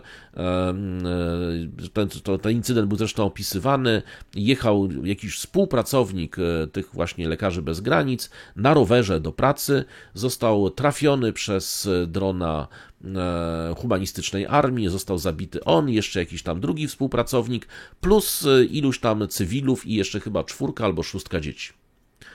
No więc parę godzin później IDF odpisuje im, tak, że ten współpracownik to tak naprawdę był głównym, ten, który pracował dla Lekarzy Bez Granic, był głównym specjalistą islamskiego dżihadu do spraw technologii rakietowych. Co prawda oczywiście żadnych, no i uważajcie kogo zatrudniacie czy coś takiego, chociaż oczywiście żadnych cienia jakiegokolwiek dowodu na to nie przedstawił, jak zresztą zwykle humanistyczna armia. Ale ja nie o tym, tak? Jeżeli tak było, jeżeli on był właśnie członkiem islamskiego dżihadu, jeszcze specjalistą od technologii rakietowych, okej, to jest żołnierz na wojnie, tak? W związku z tym jest jak najbardziej uprawnionym celem, żeby nie było wątpliwości. Natomiast w tej dyskusji, proszę, jeszcze napisali jeszcze jednej rzeczy, no i jeszcze tego, że islamski dżihad, humus używają cywilów jako żywe tarcze. Państwa, zero zająknięcia się, dlaczego podjęto decyzję o zabiciu jednego faceta na rowerze oraz iluś cywilów dookoła plus te dzieci. 4, 6, prawda? Już tego nikt nie liczy. To uprawnione, to jest żywa tarcza. Państwa, tego typu filozofia powoduje, że jak następnym razem wejdzie sobie jakiś dżihadysta obwiązany pasem szachida i zabije jednego policjanta albo jednego żołnierza IDF-u w rezerwie i 70 rzymskich cywilów, to jak najbardziej świat powinien powiedzieć, no tak, IDF używa cywilów jako żywe tarcze. Jest to jak najbardziej uprawnione. Znaczy tego typu, proszę zobaczyć, trywializowanie i myślenie terrorystyczne jest już standardem w IDF. Ja przypuszczam, że oni zaraz będą wycinali, moim zdaniem, bo mają tak do siebie, że tam się ktoś klepnie w głowę i pomyśli, jaki jest odzew na tego typu tweety i zaraz będzie kasowanie tego intensywne i udawanie, że tego nie było. No, jestem przekonany, że Lekarze Bez Granic to zachowali, prawda, ten screen i na pewno będzie to wykorzystywane, ponieważ to dokładnie jest jednym z kolejnych dowodów dla tych trybunałów, które będą za państwem położonym w Palestynie się ciągnęły i będą tropiły również zbrodniarzy, którzy podejmują taką decyzję. To jest, proszę Państwa, dokładnie to samo, co było z tymi pracownikami organizacji charytatywnej zaatakowanymi. Bo widziano w okolicy faceta z bronią, no to żeśmy uznali, że on może być dalej, a w związku z tym, wiedząc, że tam są ludzie z tej organizacji, to zabijemy tych 5, 7, 10 czy 50 cywilów, bo mamy podejrzenie, że jeden z nich jest z Hamasu. To jest taki sposób myślenia w tym momencie. Znaczy, proszę Państwa, to jest klasyczna zbrodnia wojenna, klasyczna zbrodnia ludobójstwa i klasyczna zbrodnia przeciwko ludzkości, taka podręcznikowa. Więc możecie Państwo zobaczyć i takich incydentów, jeśli tak można powiedzieć, to jest po kilkanaście dziennie. Tylko one w tej swojej masie, no po pierwsze u nas w mediach to w ogóle Państwo nie znajdziecie o tym, to dopóki nie będzie jakiejś hekatomby albo nie zginie Polak, to w ogóle nic nie napiszą, ale z drugiej strony właśnie to też jest, że tego jest tyle, że to po prostu umyka. No bo nawet jak ktoś mówi, że zginęło tam 35 cywilów znowu w bombardowaniu, człowiek nie wie, czy to chodzi o to bombardowanie, które było rano, czy pół godziny temu, czy wczoraj. Tym bardziej, że w tej chwili, jak Państwo zauważyli, nie wiem, czy wiecie, że bombardowane są i ostrzeliwane przez artylerię właśnie dokładnie te miejsca, które miały być bezpieczne. To tak właśnie a propos tych ataków Armii Humanistycznej. To przepraszam, to jest dygresja, ale stwierdziłem, że inaczej zapomnę o tym, albo to właśnie gdzieś tam już umknie, bo będzie to znowu smutna historia. Właśnie, co jeszcze powiedział Gantz ważnego, jeżeli chodzi więc oprócz tych humusu, wypowiedział się również na ten temat, który mówiłem przed chwilą, czyli na właśnie tą brankę Heredich. Otóż Gantz pochwalił właśnie Trybunał Sprawiedliwości za to orzeczenie nakazujące pobór do wojska owych Heredi. Co więcej, wyraził swoje rozczarowanie klasą polityczną, że wcześniej tę sprawę źle poprowadziła, zamiast od razu jak gdyby się zastosować do zaleceń sądu. Powiedział, że teraz klasa polityczna musi stworzyć mechanizmy integracji Heredi z humanistyczną armią w dużo większym zakresie. Więc to jest ciekawostka, bo to będzie wyzwanie chyba największe. No, wcześniej jeszcze na konferencji właśnie powiedział jeszcze tam Hamas jest zagrożeniem taktycznym, Hezbollah strategicznym, a Iran zagrożeniem egzystencjalnym, tak? Tutaj jeszcze Reichman Boaz Ganor też się wypowiadał o tym. No dobrze, w każdym razie to jest tak, że właśnie jeszcze w czasie tej dyskusji, w której brał udział Gantz, jeszcze zastanawiano się nad tym, czy Iran wiedział o 7 października, czy nie, no ale to wiadomo, że to jest już stara śpiewka, znaczy, że cały czas jest próba opowiadania, że Humus nie był w stanie intelektualnie zaplanować czegoś takiego jak 7 października, więc to na pewno robił Iran.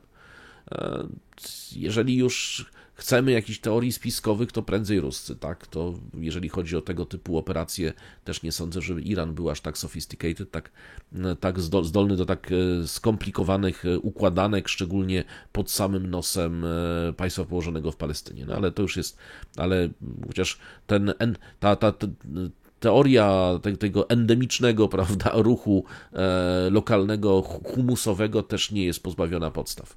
Powstaje tylko pytanie jedno w zasadzie.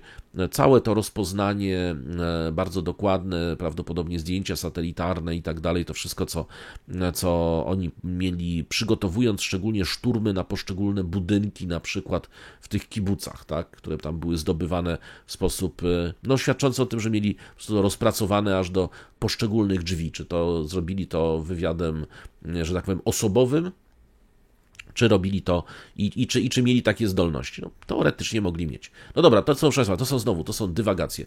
Kończymy ten temat, mamy natomiast kolejny temat bardzo, bardzo ciekawy, naprawdę ciekawy. Jak Państwo być może pamiętacie, pojawiło się przez chwilę w mediach informacja o tym, że w zasadzie nie tyle o planie pokojowym, co o tym, że sztab Trumpa zareagował dość nerwowo na to, że zostały opublikowane jakieś dywagacje dotyczące rozwiązania konfliktu rosyjsko-ukraińskiego przez Trumpa. Otóż to jest tak, że rzeczywiście, ponieważ Trump parę razy mówił o tym, że on rozwiąże ten konflikt tak naprawdę w jeden dzień, w związku z tym tak naprawdę rzeczywiście taki pomysł rozwiązania powstał w otoczeniu Trumpa. Oczywiście teraz już jest tak, że to Trump tego nie autoryzował. Tam szef sztabu powiedział, że autoryzowane są tylko wypowiedzi, które albo są autoryzowane przez sztab, albo przez samego Trumpa, natomiast wszystkie inne to są dywagacje czy spekulacje. Więc to jest takie trochę wycofywanie się z tego, bo tam kilka elementów jest kontrowersyjnych, więc łatwych do zaatakowania. No ale tak czy inaczej, jeżeli Trump by wygrał, to teraz jak wyglądałoby, że to jego otoczenie i tak przygotowuje tego typu plany, w związku z tym, jak wyglądałby właśnie ten plan pokojowy. Na podstawie oficjalnie jego zaplecze to przygotowało, to tego nie ma wątpliwości. To są dwaj doradcy, znani z imienia i nazwiska, to jest Kate Kellogg i Fred Fleitz, którzy przedstawili strategię zakończenia konfliktu. Tym bardziej właśnie to na podstawie słów Trumpa. Otóż to jest tak, że przypomina się, a właśnie ważne jest to, że ten plan nie nawiązuje do planu rosyjskiego, nie nawiązuje również do planu ukraińskiego. Smaczkiem jest to, że skopiowano, można powiedzieć, obszerne fragmenty oraz sposób myślenia, nie zgadniecie Państwo z którego planu? Z planu chińskiego. Ciekawostka. Czyli krótko mówiąc, plan się będzie nie podobał ani Rosjanom, ani Ukraińcom, będzie się podobał Xi Jinpingowi, prawda? Bo gdzieś tam pewnie od razu zostanie, zresztą wszyscy od razu wychwycili, że to jest bardzo podobne. Otóż trzeba po tym zatwierdzeniu przez Kongres pod koniec kwietnia pakietu pomocowego dla Kijowa, czyli tych 61 miliardów, generalnie, co jest zresztą niemożliwe było bez wsparcia częściowego przez Partię Republikańską, która się trochę zbuntowała Trumpowi, bo Trump był niechętny temu, żeby w ogóle jakakolwiek pomoc jeszcze trafiła na Ukrainę za tej administracji, można powiedzieć. Generalnie zaczął dywagować właśnie na temat swojego planu, który nałożyłby na Moskwę i Kijów. Generalnie Trump nie omawia publicznie tych szczegółów swojej inicjatywy i opowiada właśnie, że ten konflikt, że jego inicjatywa, która jest gotowa, że ona obiecuje rozwiązanie konfliktu bardzo szybko albo nawet w 24 godziny i to jeszcze właśnie zapowiada, że to byłoby gdzieś w okolicach praktycznie początku prezydentury. No więc właśnie, i to jest teraz tak, czy to, co się pojawiło w przestrzeni publicznej jest albo przeciekiem, albo samodzielną inicjatywą, możecie Państwo sobie wybrać. W każdym razie to są jego doradcy, którzy pracowali w kierownictwie aparatu Rady Bezpieczeństwa Narodowego, właśnie Kellogg i Fleitz, przedstawili plan zakończenia działań wojennych.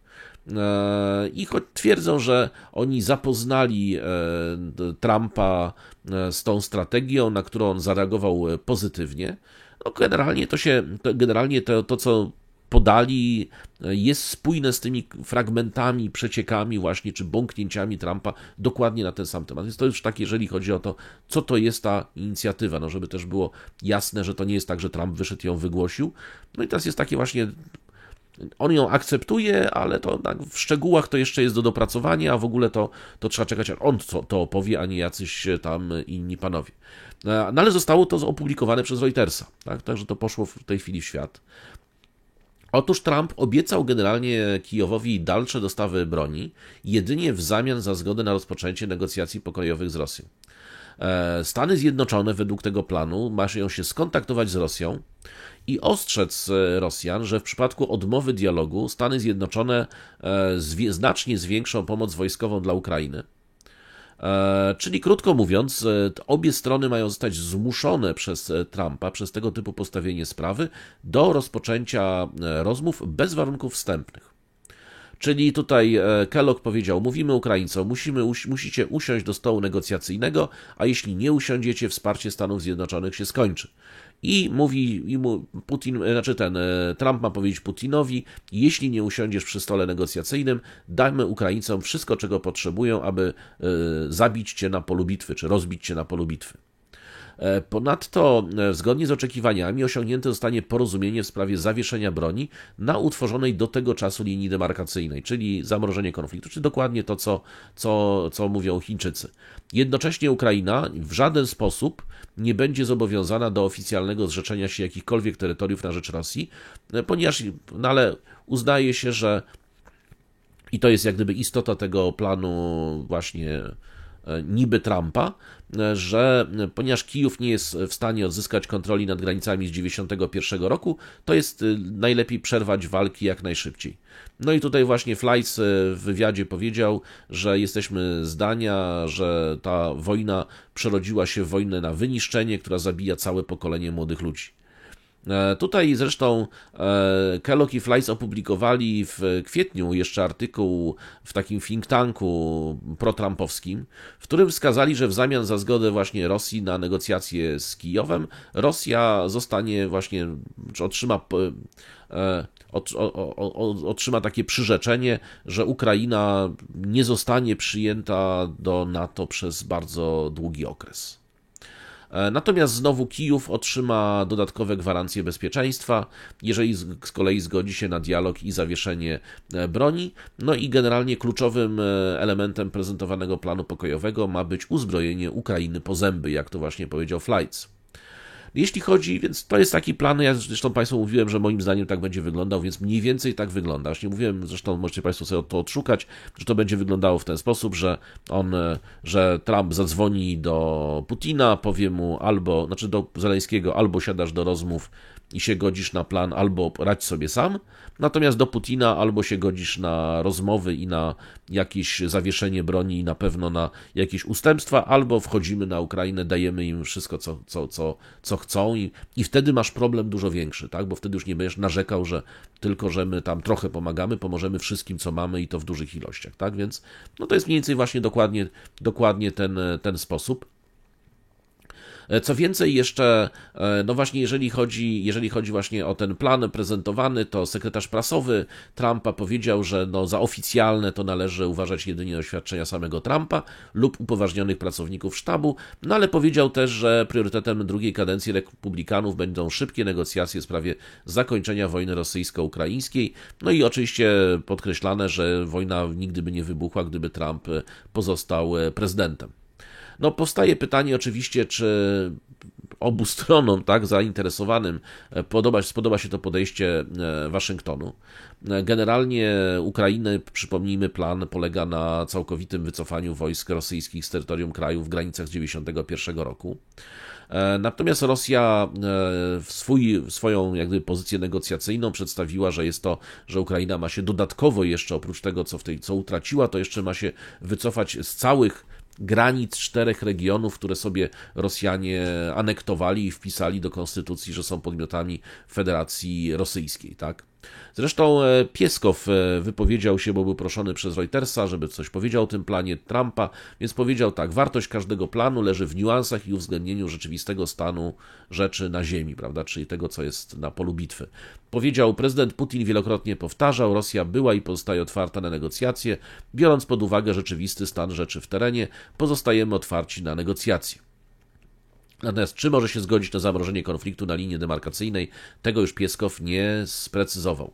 No natomiast wcześniej Rosja poparła, czy częściowym entuzjazmem, chociaż zaznaczam częściowym, poparła ten plan Xi Jinpinga, który właśnie zakłada zawieszenie broni i wtedy dopiero negocjacje Moskwy z Kijowem.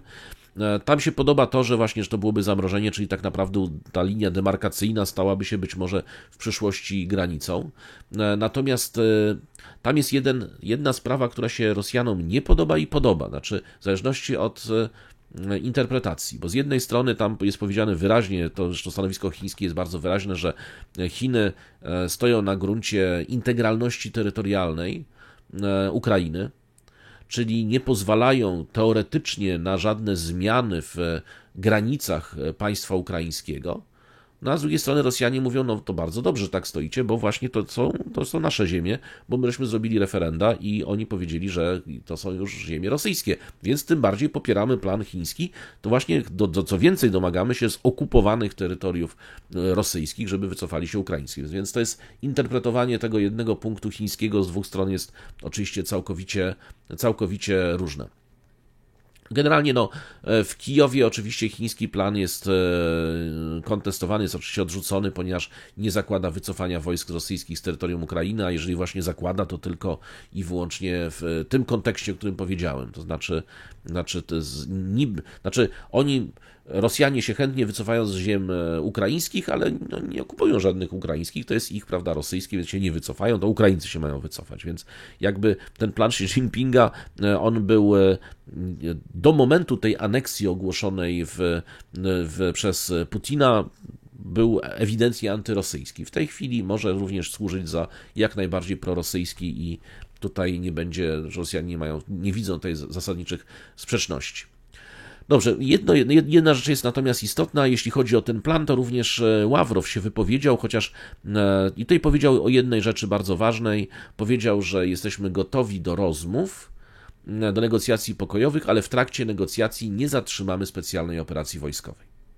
Tak na marginesie to jeszcze trzeba dodatkowo powiedzieć, i to jest też ważny komunikat, że właśnie doszło do rozmowy między ministrem obrony Rosji i Stanów Zjednoczonych. I to jest rozmowa czysto deeskalacyjna, ponieważ pojawiła się informacja w CNN-ie, która byłaby game changerem, jeśli chodzi o sytuację na polu bitwy, że Stany Zjednoczone rzekomo miały zdjąć ban na wykorzystywanie amerykańskich najemników, czyli tych private contractors, czyli tego dawnego Blackwater na przykład, na terytorium To rzeczywiście mogłoby być znakomicie zmienić sytuację na polu bitwy, bo Amerykanie dysponują, gdybyśmy wzięli jeszcze to, co tam dla Emiratów pracuje, czy pracowało w Sudanie, no to przynajmniej kilkanaście do kilkudziesięciu tysięcy bardzo dobrze uzbrojonych żołnierzy mogliby w ten sposób wysłać po prostu na Ukrainę. To byliby nie amerykańscy żołnierze, tylko po prostu prywatne firmy tych kontraktorów. No właśnie, oni by tam się pojawiali również z uzbrojeniem, no takim, którego armia ukraińska nie dostałaby, krótko mówiąc, ze Stanów Zjednoczonych, więc to rzeczywiście miałoby znaczenie. Oczywiście to już byłoby naprawdę na granicy wojny ze Stanami Zjednoczonymi, stąd właśnie ten telefon i jeżeli dobrze przeczytałem te założenia tej rozmowy, to Amerykanie powiedzieli, że to jest fake news, tak? To co przedstawił CNN. No ale zobaczymy, tak? Bo zobaczymy teraz CNN, pewnie coś o tym poda, czy prasa amerykańska i będziemy mieli ciąg dalszy tego dialogu. Znaczy, czy się zgodzili, czy się wycofali nagle. No dobrze, proszę Państwa, i teraz mamy już temat ostatni. Dzisiejszy odcinek jest trochę dłuższy, ale jutro nie będzie odcinka. Właśnie zapomniałem powiedzieć, ważna rzecz. Jutro ja będę w podróży, w związku z tym odcinka nie dam rady niestety nakręcić, a nawet jakbym dał radę nakręcić, to nie dam rady go wgrać na YouTube'a. W związku z tym jutro nie będzie, dopiero będzie odcinek w piątek.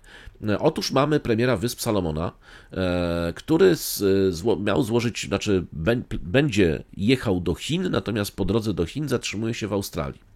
I to jest bardzo ciekawe, bo obie strony, zarówno Australia, jak i Chiny, wiele sobie obiecują po tej wizycie. To jest tak, że właśnie premier Wysp Salomona Jeremiah Manele, który ma przecież podpisany z Chinami pakt bezpieczeństwa, zwrócił się teraz do Australii w pomoc w powiększaniu sił policyjnych do 3000 funkcjonariuszy. I o tym rozmawiał oficjalnie z Antonym Albanese w Canberrze. Podczas gdy Wyspy Salomona do tej pory były postrzegane jako taki podmiot, który zmienił strony i generalnie postawił na Chiny i to Chińczycy mają właśnie zajmować się sprawami bezpieczeństwa. Tutaj nagle zwraca się do Australii. No, przypomina się, że w ostatnich latach Wyspy Salomona miały rzeczywiście nieciekawą sytuację bezpieczeństwa. Były liczne zamieszki. Australia wysłała rzeczywiście personel wojskowy i policję, żeby przywrócić porządek na przykład po zamieszkach w 2021 roku. Co więcej, no, Wyspy Salomona również zdenerwowały mocno Australię, ponieważ nieoczekiwanie zawarły pakt właśnie bezpieczeństwa z Chinami i zatrudniły chińskie zespoły policyjne do pomocy w szkoleniach. No, Albanese powiedział na wspólnej konferencji prasowej, że Manele chce podwoić liczebność królewskich sił policyjnych Wysp Salomona z 1500 do 3000 w ciągu dekady, no co stanowi oczywiście pierwszy krok w kierunku wzmocnienia bezpieczeństwa i stabilności na wyspach.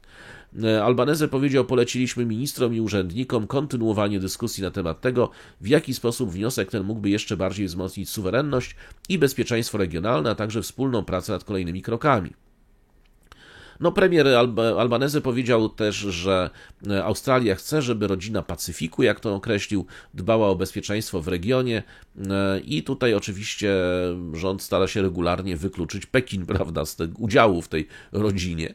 Powiedział, dzielimy ten sam region, ocean, również historię współpracy. Jak powiedział pan Manele, Australia jest wybranym partnerem Wysp Salomona i przyjmujemy to za pewnik.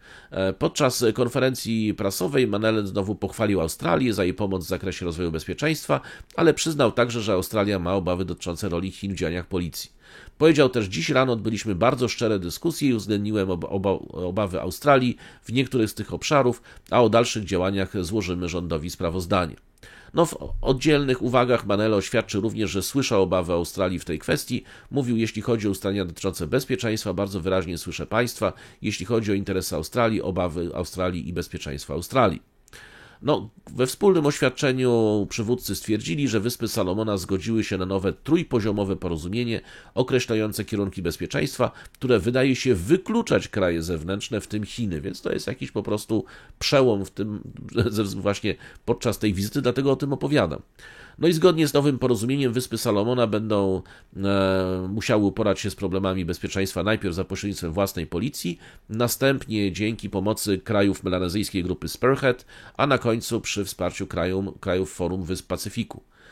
Nie wiadomo, w jaki sposób te nowe ramy będą działały w przyszłości, ale Manele zdawał się sugerować, że nadal widzi miejsce dla Chin w szkoleniu policji na Wyspach Salomona. Powiedział tak, nasze partnerstwa w zakresie bezpieczeństwa, w tym z Chinami, koncentrują się na sytuacji wewnętrznej. Staramy się stawić czoła wyzwaniom związanym z bezpieczeństwem wewnętrznym. Powiedział, oczywiście zdajemy sobie sprawę, że nasi partnerzy, Chiny i Australia, również mają strategiczne interesy. W naszym przypadku postrzegamy bezpieczeństwo przez pryzmat rozwoju. Jako kraj mamy szersze i głębsze interesy rozwojowe. Ważne jest, aby współpracować ze wszystkimi partnerami, aby w przyszłości stawić czoła tym wyzwaniom. No i Manele też właśnie zasygnalizował, że zwróci się do Australii i innych partnerów o zapewnienie wsparcia budżetowego i finansowego, żeby pomóc Wyspom Salomona, które mają problemy gospodarcze. Ale tutaj ani jeden, ani drugi premier nie powiedzieli nic na temat konkretów, ani spraw pożyczek. Zresztą Manele podkreślił, że chce skupić się na budowie sektora prywatnego w kraju i zwiększenia eksportu. Powiedział też, uważam, że w przyszłości utworzenie stałych miejsc pracy na Wyspach Salomona ma kluczowe znaczenie, dlatego skupiamy się na sektorze produkcyjnym, leśnictwie, rybołówstwie, turystyce i górnictwie. No, teraz po właśnie Australii, teraz leci do Chin i ciekawe, co będzie, a później jeszcze do Japonii. I ciekawe, co tam będzie opowiadał. No ale to jest właśnie taka zadziwiająca trochę wolta, że z jednej strony wydaje się być, że wyklucza Chiny, a z drugiej strony mówi, że Chiny jednak będą odgrywały jakąś rolę. Więc zobaczymy teraz, co będzie opowiadał w Chinach, bo tak jak mówię, już Chińczycy, już jest wszędzie, w Xinhua, prawda, i w innych agencjach już właśnie zapowiedziana wizyta i podnoszenie znakomitych stosunków na jeszcze wyższy poziom. Ale tuż jak się tam pojedzie, to dopiero wtedy będę Państwu opowiadał, co takiego powiedział w Chinach. Wiemy, co powiedział w Australii. No wydawałoby się, że zrobił właśnie znowu zwrot w kierunku Australii. Czy to jest pełny zwrot, czy to jest tylko na potrzeby tej wizyty, tego niestety jeszcze nie wiemy, a wkrótce się na pewno dowiemy. No dobrze, w każdym razie, proszę Państwa, i to by tak naprawdę było na tyle. Dziękuję bardzo Państwu za uwagę. Przypominam, że jutro nie będzie odcinka. No wiadomo, kejterom wiadomo co w co i pamiętamy Romani i te domum i Alkilaptan Bahu Alkafilatta Sir, czyli psy szczekają i karawana idzie dalej. Jeszcze raz dziękuję Państwu za uwagę i do zobaczenia do piątku. Last night, military forces carried out a series of airstrikes in Syria. 外部势力干涉台湾事务的。В Европе свое тактическое ядерное оружие. Мы договорились, что мы сделаем то же самое.